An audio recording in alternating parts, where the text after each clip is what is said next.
Back to another Unorthodox reactions. I am back again with, you guessed it, reaction. I hope you guys are liking, commenting, subscribing, and remember, leave your video suggestions in the bottom. Today we are reacting to a casual geographics video. It's been a while, so let's see what he's got for us. And it is, should we let nature finally delete pandas? Personally, I don't know. We'll see. Let's see. Hey, Ron. Hey, Billy. Hey, Ron. Hey, Billy. Are you coming up to chill? What's the plan, bruh? Everything is awesome when you're a panda. There are some animals whose entire existence proves that nature isn't about survival of the fittest.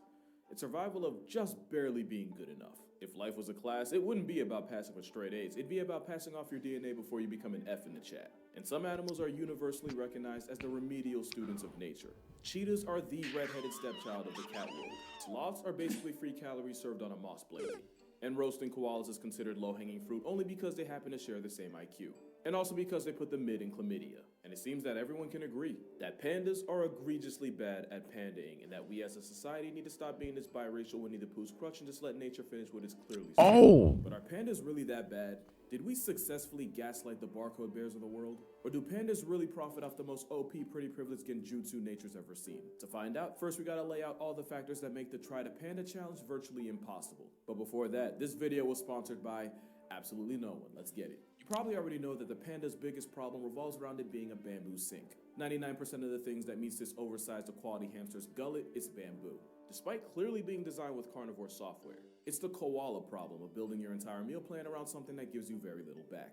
Which is why pandas can spend up to 16 hours a day eating something they can only digest 17% of. The very definition of injustice is that when you Google sloth bear, this monochromatic try-hard vegan doesn't show up, since their diet of scarfing bamboo often leaves them with very little energy for anything else. So to accommodate this self-imposed energy budget, pandas developed relatively smaller-sized organs, including, you guessed it, their brains.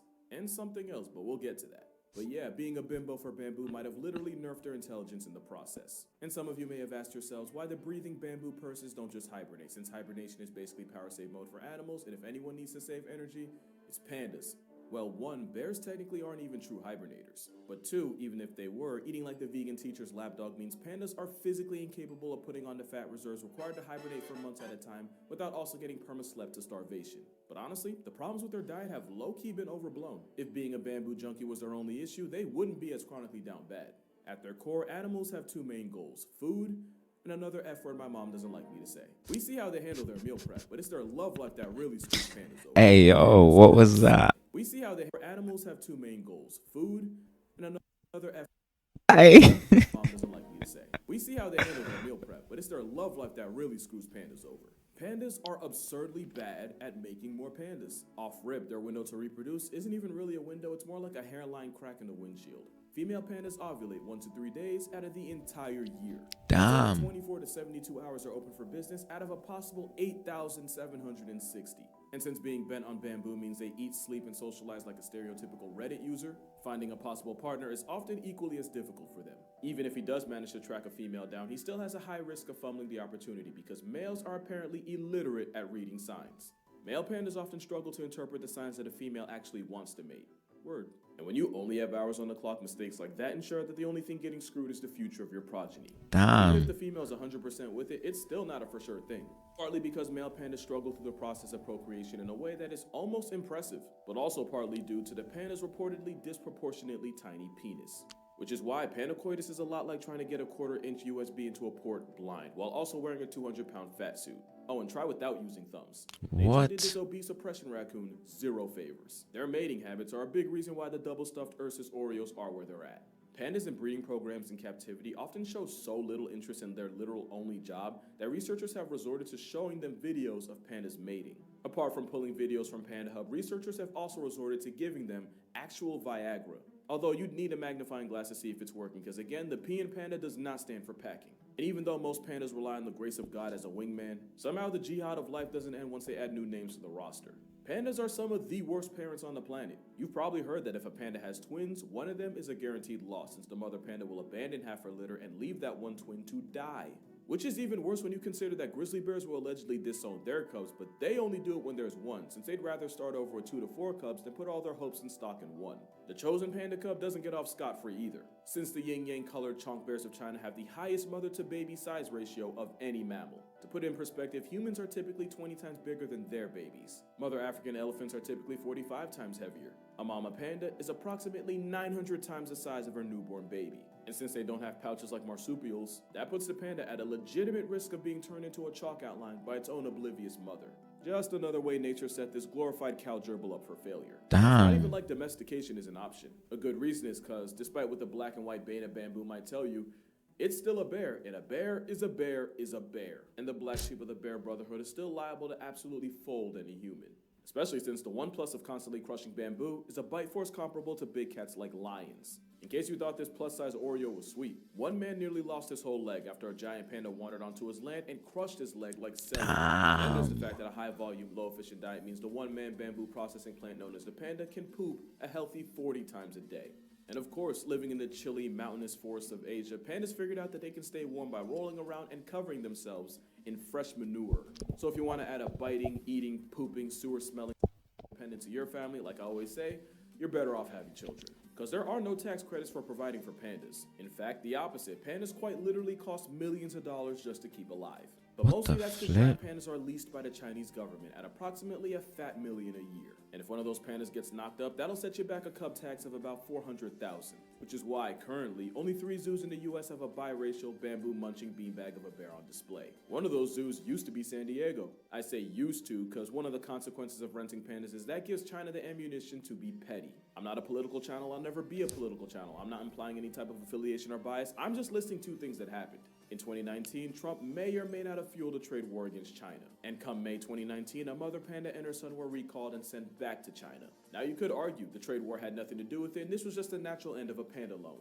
But 10 years earlier in 2009, Taishan the panda was deported not long after Obama met with the Dalai Lama. The Dalai Lama is, as far as China's concerned, an op. So my working theory is China uses pandas for diplomacy, but also as a vehicle of petty punishment. That's not really the pandas' fault, but at this point we might as well hold it against them too.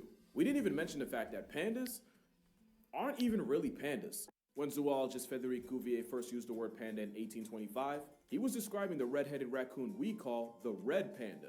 The furry orca known as the giant panda wasn't named until much later, and it only got its name because at the time they thought it had a lot in common with the red panda.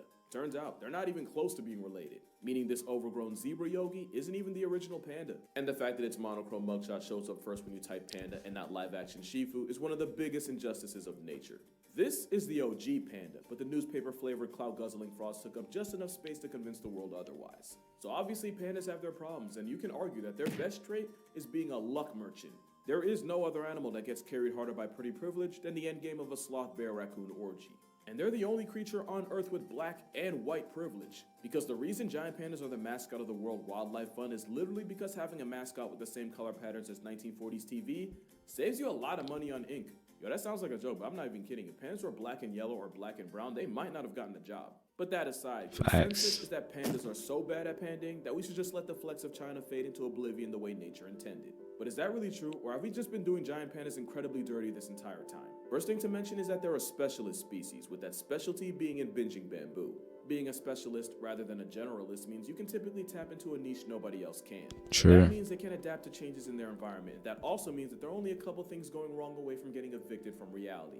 Having a very particular set of skills might be great if you're Liam Neeson, but it can severely handicap you as a species. And the funny thing is, for all the crap pandas get, the biggest and arguably most intimidating land predator on the planet is a specialist. Polar bears depend almost entirely on sea ice to hunt, and if that goes away, then it's bye-bye ice bear. But for some reason, we don't on the polar bear nearly as much for being dependent on ice as we lampoon pandas for their life choices. Especially since it's habitat destruction and fragmentation that really had giant pandas down. Polar bears are gone soon, man. That's peak. You lot need to do better, man. Honestly, you lot are just letting me down. Every one of you guys. Polar bears, the ice is melting. Come on, guys. You see, it's believed the panda bear once had more variety in his diet and was more omnivorous. But likely because there was just so much bamboo everywhere and virtually zero competition for it, eventually they shifted into primarily eating bamboo. It also turns out that the bamboo they eat is high in protein but low in carbs. So despite seeming like that one person that would bring a veggie burger to a cookout, weirdly enough, the giant panda's protein intake is actually close to that of wolves. They're also particular about the part of bamboo they like to eat and when. According to studies on radio-collared pandas, in the summer and spring they prefer to eat the protein-packed shoots found at higher altitudes. But during autumn and winter they migrate down into the valley and shift more towards eating bamboo leaves, which are high in vitamin C along with roots. And they just move from high to low to high again year in and year out. Something that's clearly worked for them since they've been just fine like this for thousands of years. So much so that the umami taste receptor, i.e. the one that lets you experience the savory taste of meat, theirs got turned off. And they even evolved a false thumb for no other reason than to help them hold bamboo. So clearly pandas had a process that worked. The problem is when you fragment the habitat they spent thousands of years in and separate them from the food, the result is less pandas. We love to say pandas are bad at life, but by receding their habitat like a middle-aged hairline, we haven't made living any easier. Also, the whole point I made about pandas being bad at making whoopee, turns out that might just be propaganda, because in a twist, the giant panda's reproductive rate really isn't that much worse than that of American black bears. And black bears, they're doing just fine. In fact, everything I said about pandas having negative riz really only applies to those in captivity. In the wild, female pandas do have a small window for baby making, but that's often after a selection process that involves at least 2 males running fades for her honor. In a process that can last up to and over a week. And we now believe that this process might just be what stimulates ovulation. You can't really replicate that in a zoo, and between that and a constant flow of people, that's probably the biggest reason why pandas in captivity become celibate. Like, be real, if you were forced into an arranged marriage and had to have an audience watch you consummate it, you'd be a little awkward too. There is no bigger indictment than the fact that a zoo in Hong Kong had been trying to hook up 2 pandas for the better part of 10 years. And it wasn't until a certain beer virus of 2020 shut down the zoo to the public that the 2 bears finally got it on. Roommates for 10 years, and all it took was a couple months of privacy for them to fornicate. But even with all the slander, pandas are actually in pretty good shape. And that is a problem. With about 2,000 pandas alive today, pandas were recently demoted off the endangered species list. Yet giant pandas still finesse a bulk of conservation efforts simply because they're cute. Think about it for a second. Pandas have big eyes, big foreheads, and chonk physique. If they didn't remind us of babies, we wouldn't be this invested in their future. There's like 400 blobfish left in the entire world, and you probably didn't know that because, real talk, nobody's buying their child a plushie that looks like a deformed sunfish fetus. Not to mention the animals that could legitimately destroy entire ecosystems if they go ghost, like bees or certain types of plants. They become an afterthought because, pretty gets priority. It's like that one gym teacher that ignores actually struggling students to help the attractive girls in class that don't need or ask for it. That's right. Pandas are hot girls. Side note, why does it always seem like the gym teacher's on felonious timing? Pandas aren't perfect, they're miles away from it, but at the end of the day, we've done far more to them than for them. But that's gonna do it for this video. Be sure to check out my book for 100 animals that can absolutely fold you like a lawn chair, link in description. Drink water, you need that stuff. Hug your mother, tell Pops you appreciate him. Matter of fact, might have to make a Father's Day video in the name of equality. But until then, I'ma see y'all in the next one. Dude, he's taking our thing. Now for y'all that watched till the end, here's some panda ASMR. I thought he was going to say peace at the end. Anyways, guys, exactly what he said. Make sure you like, comment, subscribe, and do all that fancy stuff. I appreciate you guys. I know it was just me. I wasn't talking that much. And there wasn't much to say, honestly. It was just quite an interesting video to learn a lot about pandas, I guess. Hope you enjoyed it, even though if you're just watching it with me, hopefully. And we'll see you in the next one. Peace. Look after your loved ones and stay blessed.